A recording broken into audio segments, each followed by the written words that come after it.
All right, hello everybody and welcome back. Here's a glance at the Superlite Coupe Chassis. In this video, we're going to cover the install of the front and rear wheel bearings. We're also going to get the tires mounted on the rims and the rims on the car. And the reason why we're doing this is the next step really is to be able to put the center of the body on the car. And that'll give me a good idea of how much room I have to locate a number of components that are going to be installed in the rear of the car and also in the front of the car. Okay, so thanks for watching, and we'll segue over to the work table and we'll get started on the wheel bearings. Okay, well, we're going to get started with the front wheel bearings.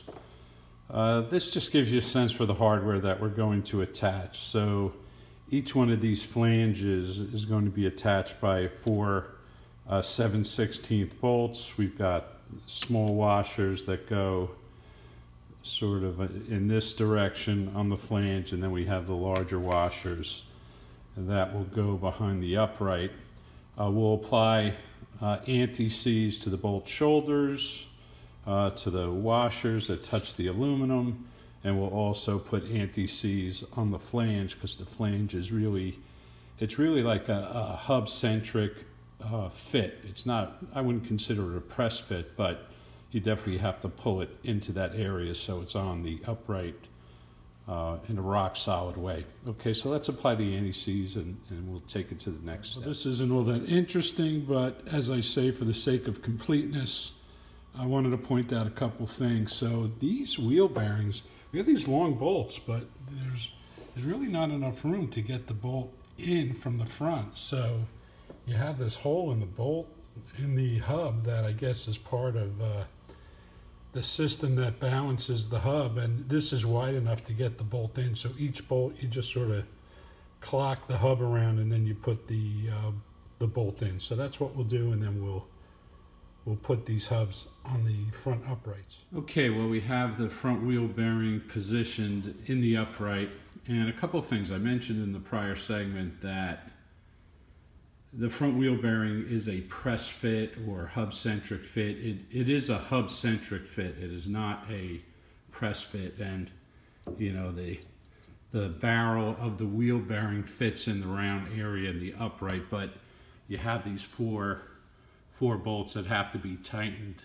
I will torque those to 47 foot-pounds. That is what's called for in the C4 Corvette shop manual, so that's what I'll do next.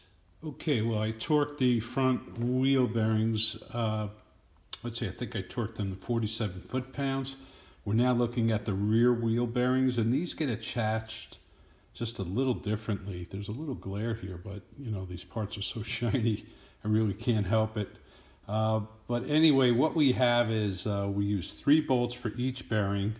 Instead of the 7/16 on the front, we use an M12 bolt, and that gets threaded through the upright and into the bearing. And we use some blue Loctite to keep those bolts from backing out. We'll protect the back of the uprights with some 1/2 inch. These are pretty thick washers. That'll work pretty good. I'll put anti-seize on the hubs. I'll put anti-seize on the washer and on the shoulder bolts, and then we will install these. Okay, well, it turns out these rear hubs are more of a press fit. So I actually put the bolts through the uprights. You know, I have all the anti-seize on the bolts and on the washers. I have the Loctite on the tip of the bolts. And what I'm going to do is I'm going to slowly, you know, back and forth crisscross and slowly draw that wheel bearing into the hub. So we'll see how this technique works. Okay, here's a little more work in process. So you can see I started threading those bolts into the rear wheel bearing hub, and I'm going to slowly pull up on these bolts and pull that into the uprights. So I think this will work. We'll see in a minute. Okay, well, that worked out pretty good. It's sort of hard to get a good angle here because there's so much glare with these shiny parts, but Anyway, I did a couple turns on each bolt and it slowly pulled the wheel bearing into the upright, and now it's nice and tight. I'll take my torque wrench and torque these bolts to 66 foot-pounds. Okay, well, we got the wheel bearings, the front and the rear wheel bearings on. I mean, we're looking good. All right, and then earlier today, we actually got the tires mounted on the rims.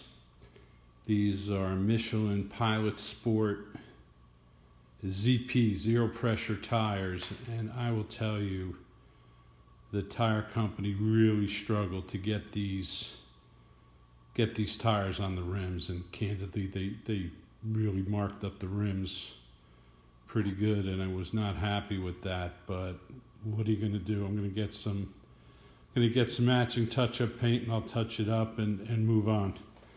And when you're building a kit car, a lot of things, you have a lot of challenges. I did not think bringing my tires and rims to a very well-respected shop was going to end in disaster, but that's what happened. So what are you going to do? But anyway, let's get the wheels on the car and we'll see what it looks like. Okay, well, I'm actually going to use some spacers instead of the discs.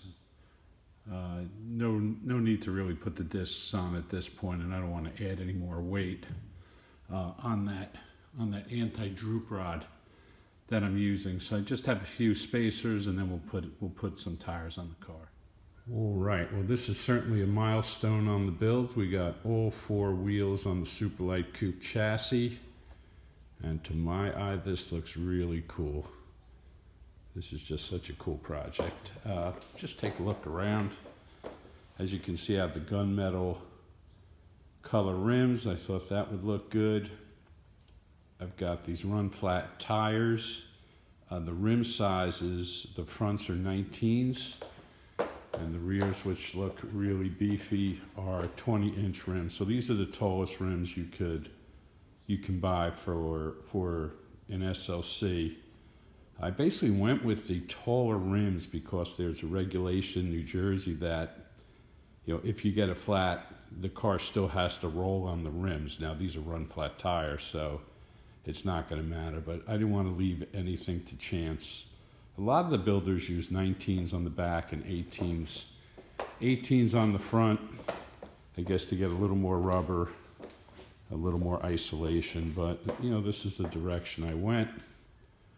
Let's see, the other thing is, you know, now that I have the wheels on the car, I can double check the ride height before I put the body on, so I could adjust those droop rods or anti-droop rods and just zero in the ride height, so I could see how these tires line up in the wheel wells of the body.